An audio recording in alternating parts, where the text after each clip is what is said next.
Your most accurate forecast from the First Coast News Weather Team, sponsored by AC Designs. Great to be with you, meteorologist Mike Prangley. And do you like falling asleep to the rain? They always say it's good sleeping weather. It's one of my favorite things to do.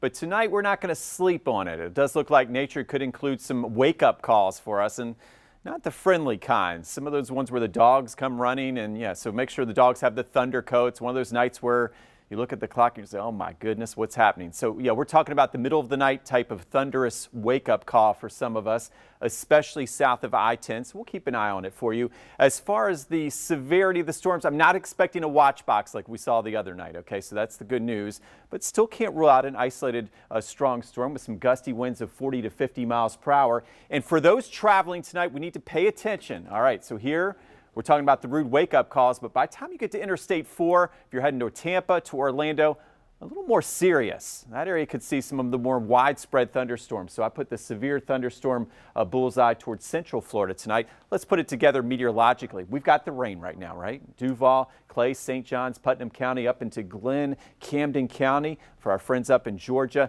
And it's going to be with us for the next few hours. Not seeing much of a break. So Oakleaf, Orange Park, Fleming Island, kind of a nasty evening, right? Some of these heavier downpours now crossing the St. Johns into St. Johns County. So if you're in Fruit Grove and St. Johns, you're going to see some heavier rain by 5:23.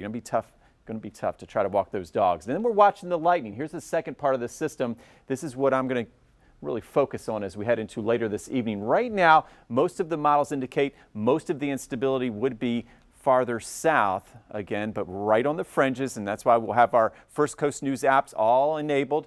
Free download, enable the notifications, and it actually sends any warnings out to your neighborhood. Okay, so you will keep you safe that way, and especially with storms coming in the middle of the night. We've got 65 degrees right now, and really the piece of this puzzle I'm watching as well is where's most of the instability. These storms tend to really attract themselves to the warmer, more humid, unstable air. So for us, yeah, we've got low to mid 60s. It's rain cooled, but still enough instability as we head toward midnight, 2, 3 a.m. There's that thunder in the area. As we look at the big picture, though, here's what I'm seeing. Even though we're rain cooled here in middle 60s for St. Augustine, by the time you get to Orlando, Tampa, 83 degrees. So that's why I'm thinking the bigger storms will stay right in this corridor, attracted to that heat and instability. Storm Prediction Center also seeing the same thing. You've got the stripe of yellow here, meaning the strongest storms likely for central Florida. But again, notice we've got the marginal risk into our southern viewing area, especially St. Johns, Putnam, Bradford County, watching you along with Union County, and we'll keep an eye on it as we head into later on tonight. As we look at the front,